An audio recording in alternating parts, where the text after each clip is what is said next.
Your pit area is about from me to you guys, but maybe 10 feet by 10 feet. The only challenge there And when you try and cram 20 people in a team in there with a robot and all your tools, gets pretty crowded. So just be careful you don't get it over your head. One thing you have to look out for would be people working with the robot, power tools, etc. The next thing would probably be emotions. Got to be really careful of those. People will whip around and smack you or just yell at you if you get in their way.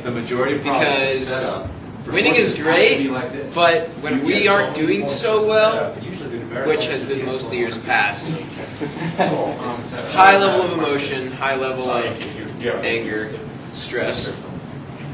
But as far as that goes, the competitions are awesome.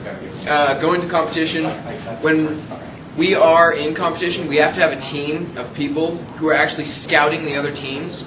Because if we go to finals and we don't know who to pick, then we're going to look like a bunch of dumb. 3 letters. Yeah. 3 letters. So, as far as the pit area, I'm trying to remember it. Keep batteries charged. That's one thing we had a problem with last year. We went throughout our competition and we just pushed the batteries aside when we were done with them. We didn't keep them charged, and at the end of the competition, we were scrambling for a charged battery. We didn't have one, so we had to get one from another team. That, and we got new batteries, so hopefully the electricity within them will keep for longer, and we'll be able to maybe run 2 competitions with 1 battery. Just in case. Hopefully we don't have to do that, we can run on a full charge, and we can win. But as far as FRC in the pit area, most of the rules that go for the build season go in the pit area as well. If you're doing safety goggles. You always have to have safety goggles on in the pit area, just for safety reasons. If anything happens in there and you didn't have safety goggles on, okay, well really if anything happens in there and you get hurt, it's your fault anyways, so. But with safety goggles on, you have less problem with losing an eye. Fun thing I learned in jewelry class, you can eat with false teeth, but you can't see with a glass eye. So, just something to remember.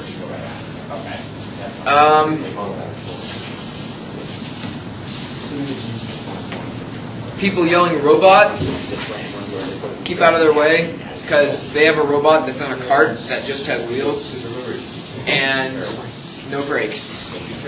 So they'll expect you to get out of the way because they're yelling robot, and we'll be doing the same thing. Pretty fun actually, yelling robot at people, which pretty much means get out of my way. And drive team competition. There are 4 people on the drive team. You have the driver, the feeder, the captain, and a standby, basically. So, the first 3, the driver's the one controlling the robot during teleoperated mode. They're the one most likely picked by either the captain or the mentors or both, or however it works out. But they're most likely going to be the person who is the best at driving the robot.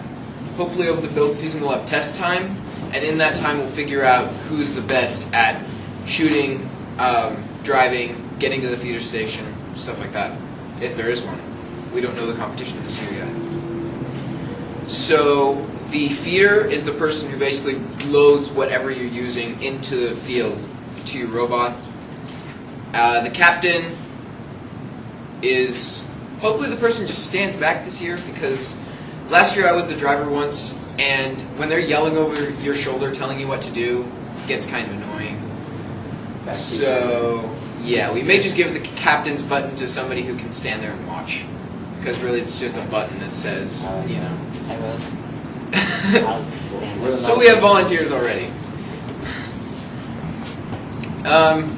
That's pretty much it as far as competition and pit area goes.